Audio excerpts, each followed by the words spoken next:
These are called alveoli or these are called air sacs. So this is my explanation about bronchi and bronchioles. Then lastly, I am going to describe about lungs. So lungs are the pair of a highly elastic hollow spongy bag-like structure. What are the lungs? Try to understand. So lungs are the pair of highly elastic lungs are the pair of highly elastic and hollow spongy bag-like structure which lie in the thoracic cavity. That means lungs are located in the thoracic cavity. So these are cone-shaped, tapering at the top and broad at the bottom. So lungs are cone-shaped. In the cone, which you all study in maths, cone, sphere, circle, that means it is form of cone. Lungs is the form of cone and tapering at the top.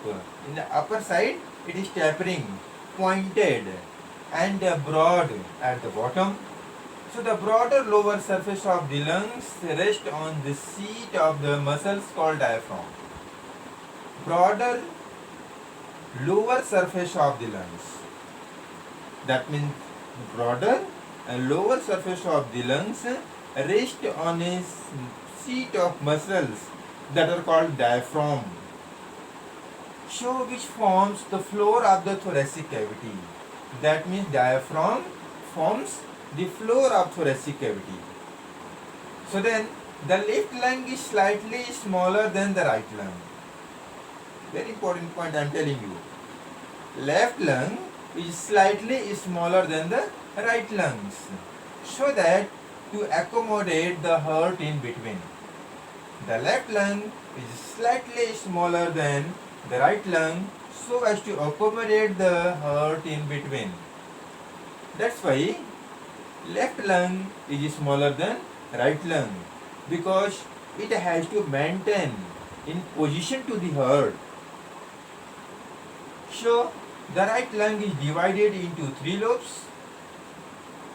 Right lung is divided into 3 lobes, and whereas left lung has 2 lobes. Then a membrane called pleural membrane or pleura. A membrane is found in the lungs that are called pleural membrane or pleura. So pleural membrane or pleura surround each lung. That means pleural membrane or pleura surround left lung also, and it surround right lungs also. So the pleural membrane is made up of 2 layers. Pleural membrane is made up of 2 layers. What are they? Inner pleura and outer pleura. Pleural membrane are surrounded by 2 layers. That means pleural membrane is made of 2 layers that are called inner pleura and outer pleura. A small amount of fluid is present between the 2 layers.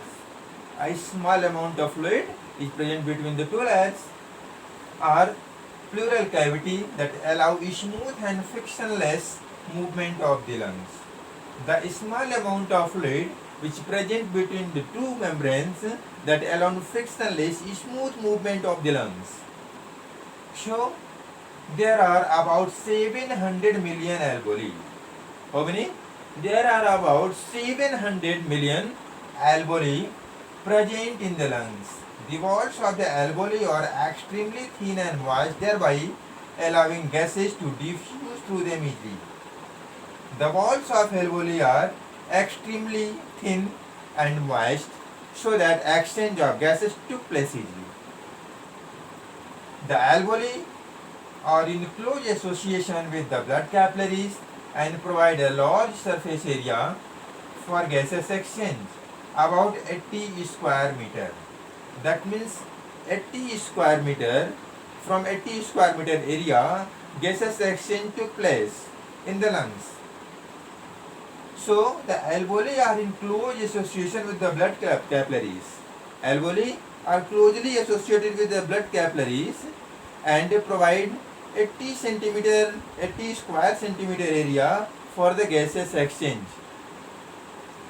So then, the red blood cells in the blood capillaries carry hemoglobin. RBCs carry hemoglobins, which is respiratory pigment that has close affinity with oxygen. That means RBCs carry hemoglobin that has close affinity to the oxygen. What is this? The hemoglobin readily combine with oxygen very fast. Hemoglobin readily combine with oxygen and form a oxyhemoglobin, which respiratory and form a oxyhemoglobin. Hemoglobin readily combine with oxygen taken during the respiration and carries it to all the body cells. Now, suppose if there would have been no hemoglobin in RBCs, would have been difficult to transport oxygen from lungs to all the body parts. It is a condition. I tell you, what is the condition? Condition is that suppose if there would have been no hemoglobin in RBCs, if hemoglobin is not present in RBCs, then what happens? If there would have been no hemoglobin in RBCs, would have been difficult to transport oxygen from lungs to all the body parts. Difficult, no transport. If simple diffusion was to perform these functions, it may have taken about 3 years to transport oxygen from lungs to toes. That means if RBCs have no hemoglobin, then from lungs travel to come from lungs to toes, it takes 3 years and reaches. Then what happened? This is the reason that RBCs are enclosed with hemoglobin so that complex body can get efficient supply of oxygen.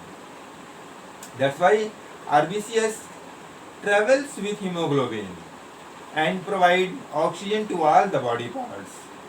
So this is my explanation about respiratory system, trachea, bronchi and bronchioles and lungs. If any doubt in your mind regarding this respiratory system, entire respiratory system, then contact on my WhatsApp number and I will confirm you. This much enough. Thanks.